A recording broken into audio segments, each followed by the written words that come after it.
আমন্ত্রণ রাতের বাংলাদেশে। শুরুতেই জানাবো শিরোনাম। দিল্লি আবুধাবিতে যোগাযোগ করেও শেখ হাসিনার অবস্থান সম্পর্কে নিশ্চিত হতে পারেনি সরকার। খালেদা জিয়াকে হত্যা চেষ্টার 2 মামলায় আসামি সাবেক প্রধানমন্ত্রী। গণ অভ্যুত্থান নিয়ে কটূক্তি করায় বরখাস্ত ম্যাজিস্ট্রেট তাপসী তাবাসসুমের নামে সমন জারি। 6 মামলায় জামিনের পর মুক্তি পেলেন সাবেক মন্ত্রী সাবের হোসেন। পুলিশের রাজনৈতিক ব্যবহার বন্ধে গুরুত্ব দেবে সংস্কার কমিশন। বিচার বিভাগের আস্থা ফেরাতে মামলা জট এবং ব্যয় কমাতে থাকবে সুপারিশ।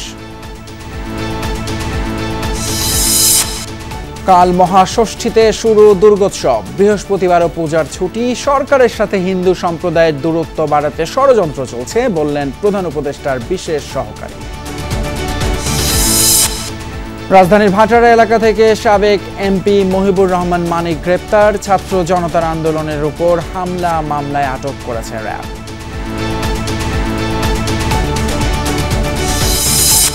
ডিমের চড়া দামে নাকাল ক্রেতা। 4.5 কোটি পিস আমদানির অনুমতি। দাম নিয়ন্ত্রণে ভোক্তা অধিকারের অভিযান। ডিমটি হাত বদলের মাধ্যমে, কারচুপি কারসাজির মাধ্যমে কাপ্তান বাজার এবং তেজগাঁও ডিমের আড়ত রয়েছে, তাদের মাধ্যমে এই ডিমটা ঢাকা মহানগরে সহ গোটা বাংলাদেশে এর রেটটা ছড়িয়ে দেওয়া হয়েছে। সাবেক প্রধানমন্ত্রী শেখ হাসিনা কোন দেশে আছেন তা জানে না সরকার। পররাষ্ট্র মন্ত্রণালয় বলছে, ভারত ও আরব আমিরাতে কূটনৈতিক চ্যানেলে যোগাযোগ করেও নিশ্চিত কোনো তথ্য পায়নি বাংলাদেশ। আওয়ামী লীগ সভানেত্রী শেখ হাসিনার ভারত ত্যাগের গুঞ্জনের সাথে যুক্তরাষ্ট্রের সম্পর্ক আছে কিনা তা নিয়ে মন্তব্য করেননি উপদেষ্টা তৌহিদ হোসেন। জানিয়েছেন, ভারতে থাকা আওয়ামী লীগের নেতা বা অন্যরা দেশে ফিরতে চাইলে তাদের ট্রাভেল পাস ইস্যু করবে সরকার। 5 আগস্ট ছাত্র জনতার প্রবল আন্দোলনের মুখে দেশ ছাড়েন সে সময়ের প্রধানমন্ত্রী শেখ হাসিনা। তারপর থেকে ভারতের রাজধানী দিল্লিতে তার অবস্থান। 2 মাস পর গুঞ্জন, ভারত ছেড়েছেন বা ছাড়ছেন শেখ হাসিনা। আওয়ামী লীগ সভানেত্রীর পরবর্তী গন্তব্য সংযুক্ত আরব আমিরাত। এ বিষয়ে কি তথ্য আছে সরকারের কাছে জানতে চান সাংবাদিকরা। ওনার অবস্থান সম্বন্ধে নিশ্চিত আমরা হতে পারিনি। আমরা দিল্লিতেও খোঁজ করেছি, আমিরাতেও খোঁজ করেছি। কনফার্মেশন অফিসিয়ালি কেউ দিতে পারেনি। তবে আমরাও, আপনারা যেমন দেখেছেন, আমরাও দেখেছি যে উনি আজমানে সম্ভবত গেছেন, কিন্তু এটা রিকনফার্ম করার চেষ্টা করে আমরা সফল হইনি। যুক্তরাষ্ট্রের চাপেই কি ভারত ছাড়তে হলো বা হচ্ছে সাবেক প্রধানমন্ত্রীকে? এমন প্রশ্নের জবাব দেননি তৌহিদ হোসেন। এটা আমি বলতে পারবো না, আমেরিকাকে জিজ্ঞেস করেন তারা চাপ দিয়েছে কিনা। সাবেক স্বরাষ্ট্রমন্ত্রী আসাদুজ্জামান খান কামাল সহ আওয়ামী লীগের অনেক শীর্ষ নেতার অবস্থান প্রতিবেশী ভারতে। তাদের অনেকেরই বৈধ পাসপোর্ট নেই বলে গুঞ্জন। এ অবস্থায় তাদের ফেরানোর ব্যাপারে সরকারের ভাবনা কি? বাংলাদেশের মিশন ট্রাভেল পাস ইস্যু করতে পারে শুধুমাত্র দেশে ফেরার জন্য, অন্য কোনো দেশে যাওয়ার জন্য না। সেটার জন্য পাসপোর্ট লাগে। পাসপোর্ট তো ন্যাচারালি ইস্যু করা হবে না। তারা যদি দেশে ফিরতে চান, তাদেরকে অবশ্যই ট্রাভেল পাস ইস্যু করা যেতে পারে থিওরিটিক্যালি, এবং তারা দেশে ফিরে আসতে পারে। ট্রাভেল পাস শুধুমাত্র one way travel to Bangladesh. আপনাদের কাছে সুনির্দিষ্ট কোনো তালিকা আছে 5 আগস্টের পরে বাংলাদেশের রাজনৈতিক? আমার কাছে অন্তত সুনির্দিষ্ট কোনো তালিকা নেই। আমরা যেটুকু পত্রপত্রিকায় দেখেছি, দেশগুলোর কাছে চাইবেন কিনা যে আপনাদের কারা? সেটা যদি প্রয়োজন মনে করা হয় যে এই তালিকা দরকার আমাদের, তাহলে চাওয়া যেতে পারে। উপদেষ্টা জানান, 40,000 বাংলাদেশির পাসপোর্ট ঢাকার ইতালি দূতাবাসে আটকা। দ্রুত এইসব ভিসা আবেদন নিষ্পত্তি করার আশ্বাস মিলেছে। 2-3 জন অতিরিক্ত লোক তাদের দেশ থেকে আসছেন এখানে মিশনে কাজ করার জন্য, এসে যাচ্ছেন। আসলেই তারা তাদের গতি বাড়বে। কেসগুলো ক্লিয়ার হয়েছে, সেটা প্রতিজ্ঞা করেছেন যে তারা এই ডিসেম্বরের মধ্যে এটাকে সবগুলি ভিসা দিয়ে দেবেন। আমরা চাপ দিচ্ছি যথেষ্টই, কিন্তু যদি ফিজিক্যালি ঘেরাও করা হয় বা এরকম, তাহলে বরং একটা আশঙ্কা থেকে যায় যে তারা আমাদের যেই প্রোগ্রামের অধীনে ভিসাগুলো ইস্যু হচ্ছে, যে লিগালি তাদেরকে নেওয়ার যে একটা প্রভিশন সৃষ্টি হয়েছে, সেটা কিন্তু ইচ্ছা করলে আমাদের দেশকে বাদ দিয়ে দিতে পারে তারা। লেবাননে আটকে পড়া বাংলাদেশিরা ফিরতে চাইলে সরকার সেই ব্যবস্থা করবে বলেও জানান তৌহিদ হোসেন। লেবাননে যারা ফিরে আসতে চায় তাদেরকে তালিকা করতে বলা হয়েছে। তাদেরকে বলা হয়েছে যে ওয়ার জোন থেকে একটু সরে যেন আর একটু উত্তরে চলে যায়। এবং মাহফুজ মিশু, যমুনা নিউজ, ঢাকা। এদিকে সাবেক প্রধানমন্ত্রী শেখ হাসিনাকে আসামি করে আরও 2টি মামলা দায়ের করা হয়েছে। 2015 সালে ঢাকা উত্তর সিটি কর্পোরেশন নির্বাচনী প্রচারণার সময় বিএনপি চেয়ারপারসন খালেদা জিয়ার গাড়ি বহরে হামলার ঘটনায় আজ উত্তরা পশ্চিম থানায় মামলা দায়ের করেন কেন্দ্রীয় যুবদলের সাবেক সহসভাপতি SM জাহাঙ্গীর হোসেন। এই মামলায় মোট 82 জনকে আসামি করা হয়েছে। এছাড়া 2018 সালে বিএনপি চেয়ারপারসন খালেদা জিয়ার গাড়ি বহরে হামলার ও হত্যা চেষ্টার ঘটনায় শেখ হাসিনা, নায়ক রিয়াজ এবং জায়েদ খান সহ 106 জনের বিরুদ্ধে শাহবাগ থানাকে মামলার নির্দেশ দিয়েছে ম্যাজিস্ট্রেট কোর্ট।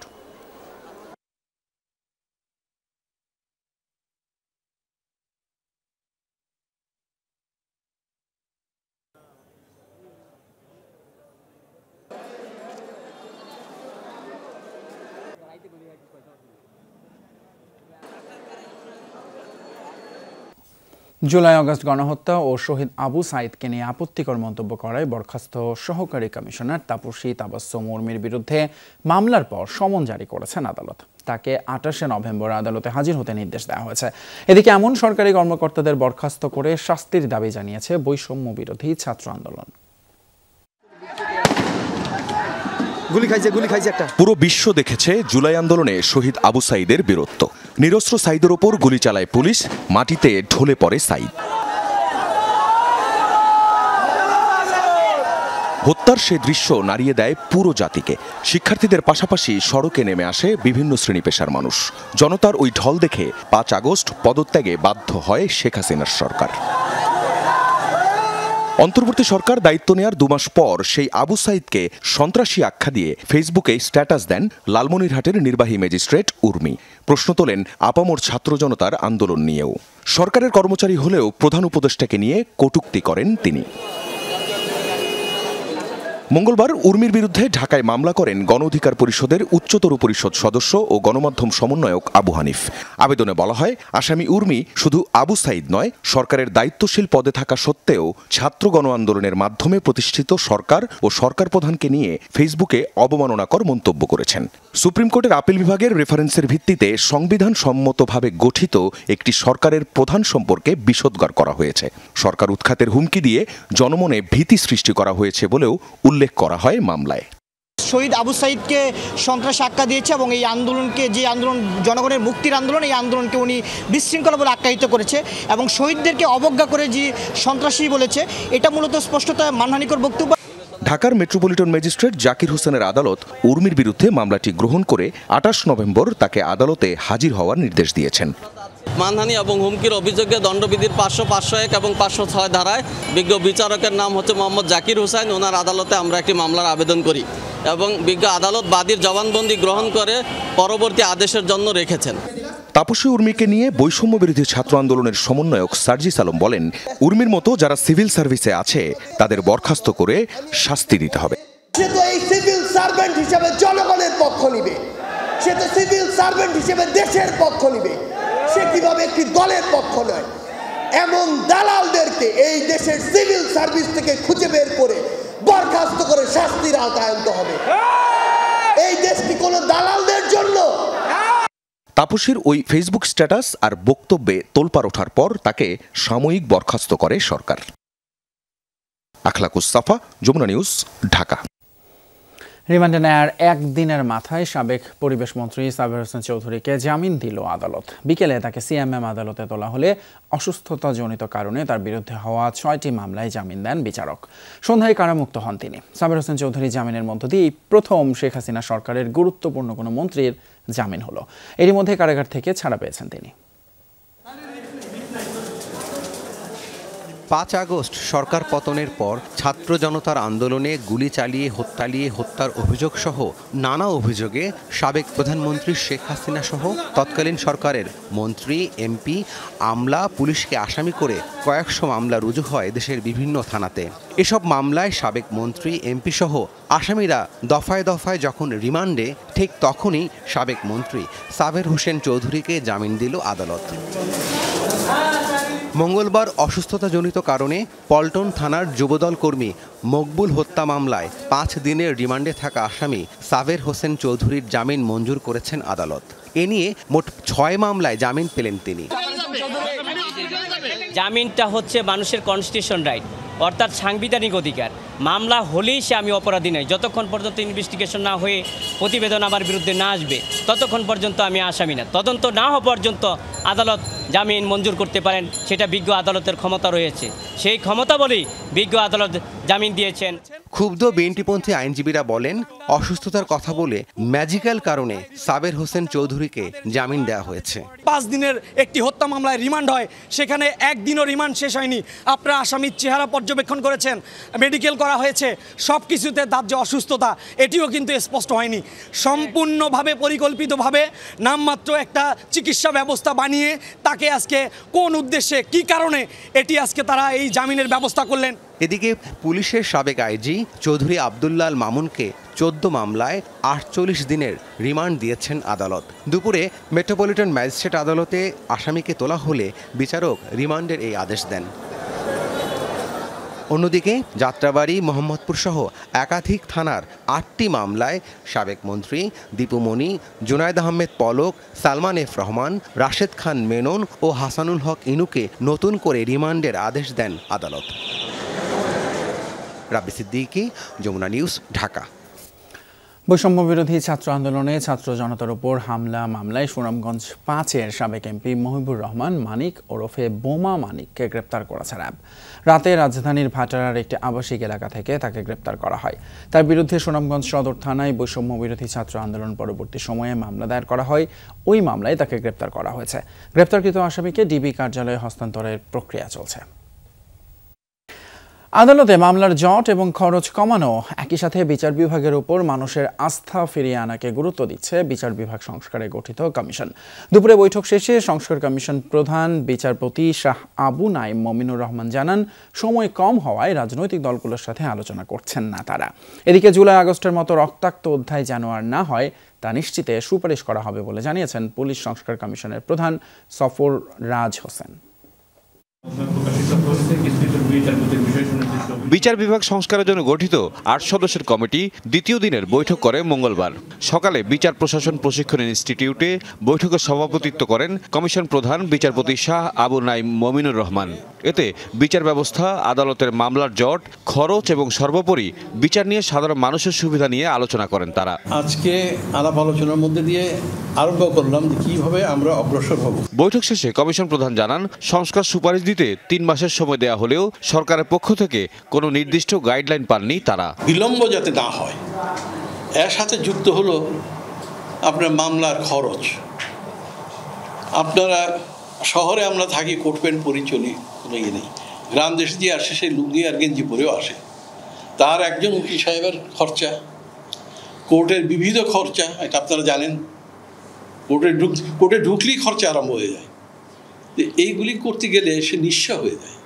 আমরা এটাও চেষ্টা করব যে এই খরচাটা কিভাবে কমানো যায়।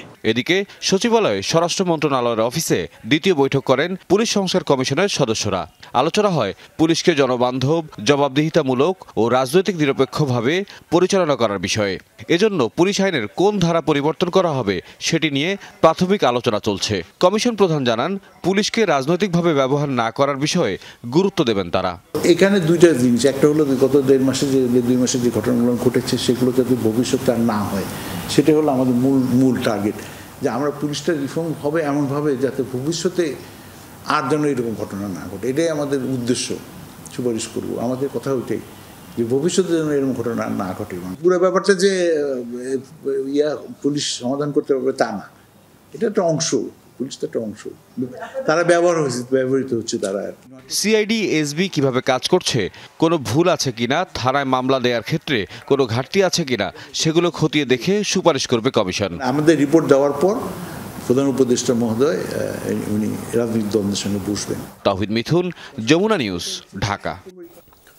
দেশ স্বৈরাচার মুক্ত হয়েছে বলেই মুক্ত পরিবেশে কথা বলা যাচ্ছে, এমন মন্তব্য করেছেন বিএনপি নেতা ডক্টর আব্দুল মঈন খান। বলেছেন, নতুন সরকারের কাছে ভিন্ন মতামতের গুরুত্ব রয়েছে, তাই রাজনৈতিক দলের সাথে আলোচনায় বসেছে। অন্তর্বর্তীকালীন সরকারের 2 মাস উপলক্ষে আয়োজিত গোলটেবিল আলোচনায় এই কথা বলেন তিনি। আইনশৃঙ্খলা পরিস্থিতি নিয়ন্ত্রণে অন্তর্বর্তী সরকারকে আরও কঠোর হওয়ার আহ্বান জানান রিজভী আহমেদ। ভালো করেছে যে তাকে অন্তর্বর্তী সরকারের 2 পেরোলো মঙ্গলবার। এ 2 মাসে জনগণের প্রত্যাশা কতটুকু পূর্ণ হয়েছে এ বিষয়কে সামনে রেখে বিকেলে গুলশানের একটি হোটেলে জনগণের প্রত্যাশা অন্তর্বর্তীকালীন সরকারের 2 মাস শীর্ষক গোল টেবিল বৈঠকের আয়োজন করা হয়। এতে কোন কোন বিষয় আগে সংস্কার করা প্রয়োজন তা তুলে ধরা হয়। আমরা দাবি করেছি যে প্রত্যেকটা শহীদ পরিবারকে ক্ষতিপূরণ দেওয়া হোক, ন্যূনতম 1 কোটি টাকা। মানুষের যে কষ্ট হচ্ছে এটাই সরকার বুঝে না। আচ্ছা আপনারা বলেন তো বুকে হাত দেয়া, এই 2 মাসে জিনিসপত্রের দাম বাড়ছে, বাণিজ্য মন্ত্রী একটা কথা শুনছেন আপনারা? এই সরকার সফলতার জন্য আমরা সর্বোচ্চ দিতে রাজি আছি যদি তারা নিতে পারে, কিন্তু এই সরকার যদি তারপরে ব্যর্থ হয় সেখানে আমাদের কিছু করার থাকবে না। অতীত যারা দায়িত্ব নিয়েছিল বিভিন্ন ক্রাইসিসে কেউ কিন্তু সম্মানের সাথে যেতে পারে নাই। মানে আমরা এমন একটা জাতি, কাউকে সময় দিতে আমরা নিজেরাই অধৈর্য হয়ে যাচ্ছি। বৈঠকে জুনাইদ সাকি বলেন, এই সরকারের করণীয় দিকগুলো রাজনৈতিক দলগুলোকেই ঠিক করে দিতে হবে। রিজভী আহমেদ বলেন, দ্রুত সংস্কার কাজ শেষ করে দেশকে গণতান্ত্রিক ধারায় নিয়ে আসতে হবে। একটা বিপ্লবকে ঠিক মতো অ্যানালাইজ করে সঠিক পদক্ষেপগুলো না নিতে গেলে একে অপরের কিন্তু গিরোটানাইজ হব আমরা, আমাদের অনেকের কিন্তু গলা চলে যাবে যদি এটা দুর্বল এবং এই ধরনের ইয়ের মধ্যে থাকে আর কি বলে যে এই ঢিলেঢালা পরিস্থিতির মধ্যে থাকে। অন্তর্বর্তী সরকার যে রাজনৈতিক লক্ষ্য ঘোষণা করেছেন তার প্রত্যেকটি শব্দ এর আগে রাজনৈতিক সংগ্রামে উত্থিত হয়েছে। এই রাজনৈতিক বন্দোবস্ত বলেন, দেশ সংস্কার, রাষ্ট্র সংস্কার, রাষ্ট্রের মেরামত, আপনার একটা গণতান্ত্রিক রূপান্তর, কোনো কথাই নতুন কোনো শব্দ নয়। গোল টেবিল আলোচনায় বিএনপির স্থায়ী কমিটির সদস্য ডক্টর আব্দুল মঈন খান বলেন, জনগণ চায় এই সরকার দেশে গণতন্ত্র প্রতিষ্ঠা করুক, সংস্কার ও নির্বাচন সমান্তরালভাবে চলতে পারে বলে জানান তিনি। আজকের সরকার যে কাজগুলো করছে সে কাজগুলো তারা এমনভাবে করবে সেটা জনগণ আশা করে যে জনগণের যে মতামত সেটাকে তারা বিবেচনায় নিয়েই করবে, এবং কিছু কিছু উদাহরণ আমরা পেয়েছি যে এই সরকার কিন্তু জনগণের মতামত নিয়েই চলছে। গণতন্ত্র না থাকার সুযোগে কোনো উগ্রবাদী গোষ্ঠী যেন মাথাচাড়া দিয়ে উঠতে না পারে সেদিকে লক্ষ্য রাখার আহ্বান জানান তিনি। আমাদের বিগত সরকার যারা সৌরভী সায়দা, যমুনা নিউজ, ঢাকা। দ্রব্যমূল্যের বিষয়ে সরকারের বিশেষ নজর রয়েছে। দ্রব্যমূল্যের ঊর্ধ্বগতি রুখতে 2টি টাস্কফোর্স গঠন করা হয়েছে। পরিস্থিতি দ্রুত নিয়ন্ত্রণে আসবে বলে আশা প্রকাশ করা হয়েছে প্রধান উপদেষ্টার কার্যালয় থেকে।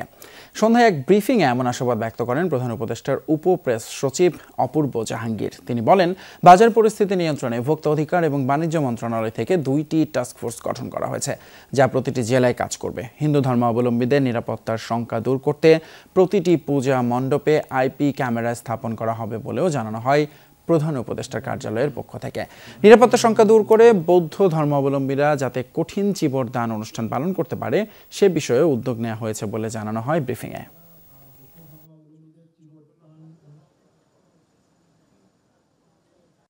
দ্রব্যমূল্য বৃদ্ধির কারণে অনেকেই আপসেট, সেদিকে সরকারের বিশেষ নজর রয়েছে। জাতীয় ভোক্তা অধিদপ্তর এবং বাণিজ্য মন্ত্রণালয় মিলে এবং আরেকটা হচ্ছে জেলা পর্যায়ে একটা টাস্ক ফোর্স গঠন করা হয়েছে। তারা সবাই সার্বক্ষণিক মনিটরিং করছে।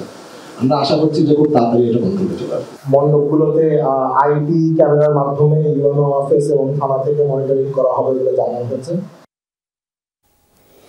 সাইবার নিরাপত্তা আইন বাতিল নাকি সংস্কার করা হবে সে বিষয়ে এখনও চূড়ান্ত সিদ্ধান্ত নেয়নি সরকার। খাত সংশ্লিষ্টদের সাথে আলোচনা করেই এটি চূড়ান্ত করা হবে বলে জানিয়েছেন আইসিটি সচিব। বাক স্বাধীনতার পাশাপাশি প্রযুক্তি এবং ডিজিটাল আর্থিক খাতে নিরাপত্তার বিষয়কে অগ্রাধিকার দেওয়ার কথা জানিয়েছেন বিটিআরসি চেয়ারম্যান। প্রযুক্তিবিদরা মত প্রকাশের স্বাধীনতা নিশ্চিত করতে বিদ্যমান আইনের 5টি ধারার সংজ্ঞা সুনির্দিষ্ট করার তাগিদ দিচ্ছেন। সাইবার নিরাপত্তা আইন নিয়ে সকালে সেমিনারের আয়োজন করে telecom and technology reporters network TRNB. অনুষ্ঠানে বক্তারা বলেন, সাইবার নিরাপত্তা আইনে কিছু বিতর্কিত বিষয় থাকলেও এটি ডিজিটাল সুরক্ষা এবং সাইবার অপরাধ মোকাবেলায় জরুরি। ক্রমবর্ধমান অপরাধের চ্যালেঞ্জ মোকাবেলায় সাইবার নিরাপত্তা আইনের বিকল্প নেই। একটা সাইবার সিকিউরিটি আইনে টিপিক্যালি আমরা যেটা দেখি সেখানে একটা স্কোপ থাকে, সেখানে আপনার সিকিউরিটি রিকোয়ারমেন্টগুলো থাকে, রিস্কটা ম্যানেজমেন্টের জন্য কি করা উচিত সেটা থাকে, ইনসিডেন্ট রিপোর্টিং এর একটা অব্লিগেশন থাকে যে আপনাকে যেমন এখন কিন্তু কোনো অব্লিগেশন নাই। আবার আমরা যদি নেটওয়ার্ক রেডিনেসের কথা কৃত্রিম বুদ্ধিমত্তা নিরাপত্তার ঝুঁকির মাত্রা বাড়িয়ে দিচ্ছে। সাইবার নিরাপত্তা আইনে সফটওয়্যার শিল্প এবং মেধাস্বত্ব সুরক্ষার বিষয়টি নিশ্চিত করার পরামর্শ দেন প্রযুক্তিবিদরা। সাইবার সিকিউরিটি অ্যাক্ট বাংলাদেশের জন্য অনেক রিগ্রেসিভলি ইউজ করা হয়েছিল আর পসিবিলিটি ছিল, কিন্তু অ্যাট দ্য সেম টাইম আমাদের কিন্তু অনেক ইম্পর্টেন্স দিতে হবে about কয়েকটা ক্লজেস ইন দ্য আইন যেটা আমাদেরকে কারেন্টলি প্রোটেক্ট করে। সাইবার নিরাপত্তা আইন বাতিল কিংবা সংশোধন যাই হোক, ডিজিটাল নিরাপত্তার পাশাপাশি অর্থনৈতিক প্রবৃদ্ধির বিষয়টিও বিবেচনা করার পরামর্শ দেন বিটিআরসি চেয়ারম্যান। বলেন, এমন আইন করা যাবে না যাতে ফেসবুক, গুগলের মতো বৈশ্বিক টেক জায়ান্টরা যেন এদেশের বিনিয়োগে উৎসাহ হারিয়ে ফেলে। আমি যখনই ইকোনমিক গ্রোথ চাবো, আমি যখনই টেকনোলজি আনতে চাবো, আমি সাথে সাথে ভালনারেবিলিটি তৈরি হচ্ছে, সেটাকে যখন সিকিউর করতে যাব আমার ইকোনমিক কস্ট যাবে বেড়ে, আমার ডেভেলপমেন্ট যাবে কমে। তারপর দেখেন অ্যাবসলিউটলি 180 ডিগ্রি অপোজিট দুটা ইন্টারেস্ট, অ্যান্ড যারা স্ট্র্যাটেজি তৈরি করবে বা ইমপ্লিমেন্ট করবে তাদেরকে they have to bring a balance here. আমার সিকিউরিটিও লাগবে, আমার ইয়েও লাগবে। আচ্ছা, জাতীয় সাইবার নিরাপত্তা কর্তৃপক্ষকে আরও শক্তিশালী করার আহ্বান জানান আইসিটি সচিব। বলেন, ডিজিটাল এবং আর্থিক খাত সংশ্লিষ্টদের সাথে আলোচনা করেই সাইবার নিরাপত্তা আইনের বিষয়ে চূড়ান্ত সিদ্ধান্ত নেওয়া হবে। নাম্বার অফ রিফর্ম অ্যাক্টিভিটিস যার মধ্যে focusing on this cyber security act, নিশ্চিত থাকেন এটার উপরে কাজ শুরু হয়ে গেছে, চলছে, চলমান আছে, এবং আমরা আশা করছি সকল স্টেক হোল্ডারের যে কনসার্নগুলো আছে এগুলোকে অ্যাকোমোডেট করেই ফাইনাল একটা ভার্সনকে আপনাদের সামনে উপস্থাপন করা হবে। সাইবার নিরাপত্তার চ্যালেঞ্জ মোকাবেলায় ক্লাউড সিস্টেম, ডাটা ম্যানেজমেন্টে দেশীয় মালিকানা নিয়ন্ত্রণ প্রতিষ্ঠার পরামর্শ দেন আলোচকরা। মাসুদুজ্জামান রবিন, যমুনা নিউজ, ঢাকা। জানাবো পুজোর খবর। রাত পোহালেই মহাষষ্ঠী শুরু হবে সনাতন ধর্মাবলম্বীদের সবচেয়ে বড় ধর্মীয় উৎসব। শারদীয় দুর্গোৎসব উপলক্ষে প্রতিটি মন্দিরেই চলছে শেষ মুহূর্তের প্রস্তুতি। সনাতন ধর্মাবলম্বীরা কিনছেন পূজার সরঞ্জামাদি। রাজধানীর শাঁখারী বাজারে তাই হাজারো মানুষের পদচারণা। প্রত্যাশা, আনন্দ উচ্ছ্বাসের মধ্য দিয়েই সারা দেশে পালন করবেন এই উৎসব। বাজছে ঘণ্টাধ্বনি, আর তো কয়েক ঘন্টা বাকি। এরপরে মহাসমারোহে শুরু হবে সনাতন ধর্মাবলম্বীদের দুর্গাপূজার আনুষ্ঠানিকতা। তার আগেই শেষ করা চাই সকল প্রস্তুতি।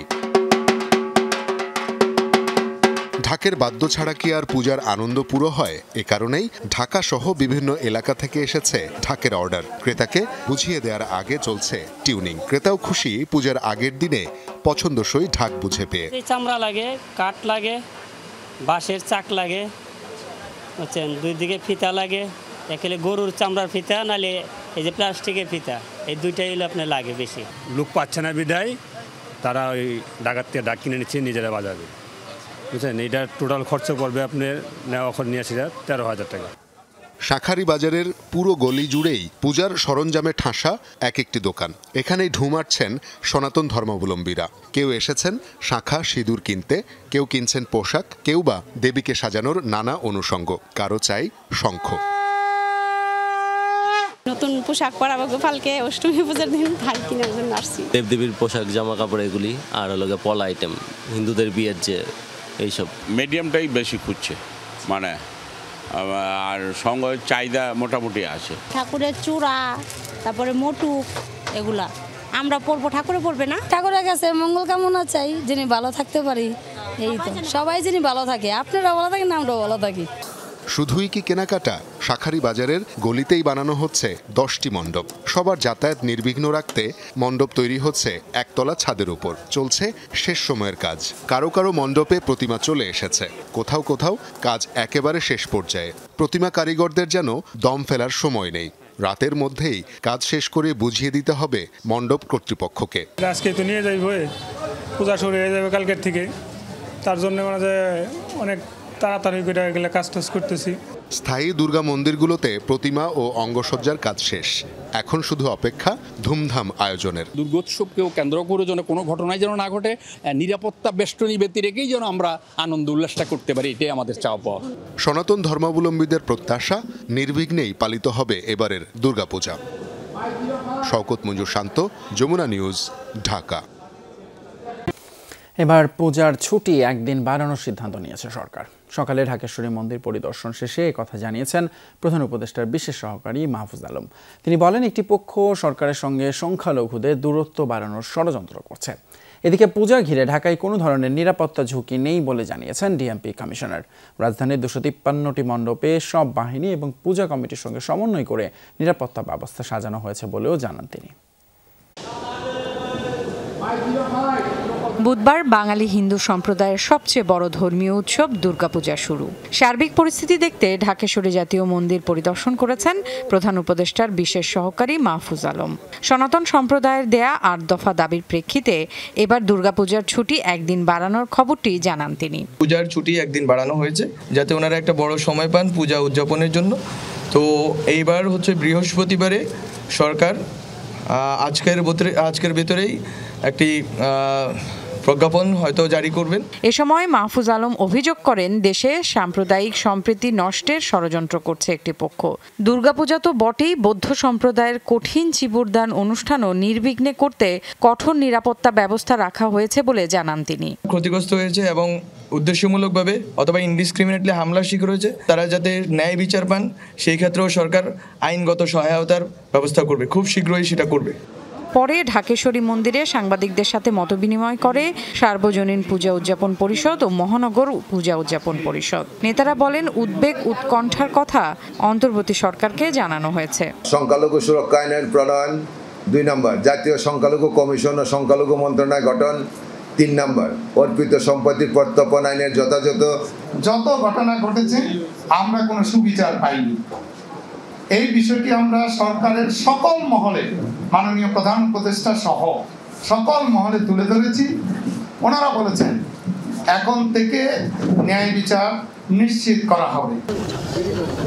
ডিএমপি কমিশনার জানিয়েছেন, নির্বিঘ্নে দুর্গা উৎসব উদযাপনের ব্যবস্থার ঘাটতি নেই। ঢাকা মহানগরীর প্রতিটি পূজা মণ্ডপে শান্তিপূর্ণভাবে পূজা অনুষ্ঠানের জন্য আমরা বিশেষ নিরাপত্তামূলক ব্যবস্থা গ্রহণ করেছি। আমাদের জানা মতো এরকম কোনো আশঙ্কা নেই যে কোনো ধরনের ঝুঁকি আমরা দেখছি না। সন্ধ্যা 7 ঘটিকায় মধ্যে বিসর্জনের সকল কার্যক্রম সম্পাদনের জন্য সকল পূজা কমিটি ও ভক্তদের প্রতি অনুরোধ করছি। কেউ নাশকতার চেষ্টা করলে কঠোর ব্যবস্থা নেওয়ার কথাও জানান তিনি। Farhana Nancy, Jamuna news, Dhaka. ডিমের অস্বাভাবিক মূল্য বৃদ্ধিতে রাজধানীর বিভিন্ন বাজারে অভিযান চালিয়েছে ভোক্তা অধিকার সংরক্ষণ অধিদপ্তর। দুপুরে কারওয়ান বাজারে ডিমের আড়তে অভিযান চালায় ভোক্তা অধিকার। এ সময় আড়তে প্রতি ডিমে 4 টাকা বেশি রাখার প্রমাণ পায় ভ্রাম্যমাণ আদালত। কল্যাণ সমিতির নামে অতিরিক্ত টাকা নেয়ার কথা স্বীকার করেন ব্যবসায়ী নেতারা, যদিও বাড়তি দাম আদায়ের ক্ষেত্রে কোনো রসিদ প্রদান করা হয় না। ভোক্তা অধিকারের ঢাকা জেলা কার্যালয়ের সহকারী পরিচালক আব্দুল জব্বার মণ্ডল বলেন, 11 টাকার ডিম 15 টাকায় বিক্রি করে প্রতি পিসে 4 টাকা বাড়তি মুনাফা আদায় করা হচ্ছে। এর মাধ্যমে বাজার অস্থিতিশীল করছে একটি ব্যবসায়ী সিন্ডিকেট। 9 টাকা 51 পয়সা অথবা 11 টাকা 1 পয়সা দরের যে ডিম, সেই ডিমটি হাত বদলের মাধ্যমে, কারচুপি কারসাজির মাধ্যমে কাপ্তান বাজার এবং তেজগাঁও ডিমের আড়ত রয়েছে, তাদের মাধ্যমে এই ডিমটা ঢাকা মহানগরে সহ গোটা বাংলাদেশে এই রেটটা ছড়িয়ে দেওয়া হয়েছে। এবং সেই কী রেটে বিক্রি হচ্ছে আপনারা দেখেছেন যে একটি ডিম 15 টাকা পর্যন্ত উঠেছিল। এদিকে চাহিদার তুলনায় দেশে ডিমের যোগান উদ্বৃত্ত, কিন্তু তারপরও সরবরাহ ঘাটতির কথা বলে অস্থির করা হচ্ছে বাজার। 15 দিনের ব্যবধানে প্রতি ডজন ডিমে দাম বেড়েছে 30 টাকা পর্যন্ত। বিক্রেতারা বলছেন, পাইকারি পর্যায়ে নানান অজুহাতে দাম বাড়িয়ে দেওয়া হচ্ছে। সার্বিক অবস্থা পর্যালোচনা করে 4.5 কোটি পিস ডিম আমদানির অনুমতি দিয়েছে বাণিজ্য মন্ত্রণালয়। এদিকে ডিমের আমদানি শুল্ক প্রত্যাহারে এনবিআরকে চিঠি দিয়েছে বাংলাদেশ ট্যারিফ কমিশন। ক্রেতার নিত্য প্রয়োজনীয় ভোগ্যপণ্য ডিম, সকল শ্রেণীর মানুষের কাছে রয়েছে ডিমের চাহিদা। কিন্তু গেল কয়েকদিন ধরে লাফিয়ে বেড়েছে ডিমের দাম। 150 টাকা ডজন ডিমের বিক্রি মূল্য এখন 180 টাকা। তবে পাইকারি বাজারে আজ কিছুটা কমে বিক্রি হচ্ছে 170 টাকায়। হঠাৎ দামের এমন ঊর্ধ্বগতিতে চাপে পড়েছে ক্রেতা। তো বাজারে যে দাম দেখতেছি সেই তুলনায় আমার কাছে মনে হইতেছে আপনার গরুর গোশত বা মুরগি খাওয়াই ভালো। কৃষকের দেশে কেন ডিম শর্ট হবে, মুরগি শর্ট হবে, গরু শর্ট হবে, আমার মাথায় আসে না। আপনি আমার ইউনিভার্সিটির ছেলেদেরকে ভালো নিশ্চয়তা জান আমরা ক্যারিয়ার করব, ডিম উৎপাদন করি। বিক্রেতারা বলছেন, কম সময়ের মধ্যে দাম বৃদ্ধির এমন নজির নেই। সরকারিভাবে বলা হয়, চাহিদার তুলনায় দেশে 30% ডিম উদ্বৃত্ত থাকে, তারপরও কেন মূল্য বৃদ্ধি? পাইকারি আলাদের সাথে কথা বললে ওরা বলে জাগা ডিমের শর্ট, ডিম পাওয়া যায় না, ডিম যে পরিমাণে আসার কথা এর চেয়ে কম আসে। বহুদিন পর্যন্ত 150 টাকা ছিল, এই গত 4-5 দিনের মধ্যে হঠাৎ করে 70-80-এর মধ্যে চলে গেছে, কালকে পর্যন্ত 80 বেচছি। বাজারে সরবরাহ বাড়াতে 4.5 কোটি পিস ডিম আমদানির অনুমতি দিয়েছে বাণিজ্য মন্ত্রণালয়। 7টি প্রতিষ্ঠান বিভিন্ন উৎস থেকে আনতে পারবে ডিম। এই নির্দেশনা বহাল থাকবে আগামী 31 ডিসেম্বর পর্যন্ত। ডিমের শুল্ক প্রত্যাহারে এনবিআরকে চিঠি দিয়েছে Bangladesh trade and tariff commission. ডিম আগে 500, 600, 800 বিক্রি করতাম, এখন দৈনিক বিক্রি করি 200, 250, 150। ডিম নেওয়া কমে গেছে, এখন বিক্রিও কমে গেছে। প্রাণী সম্পদ অধিদপ্তরের হিসাবে দেশে প্রতিদিন প্রয়োজন 5 কোটি পিস ডিম। রিমন রহমান, যমুনা নিউজ, ঢাকা।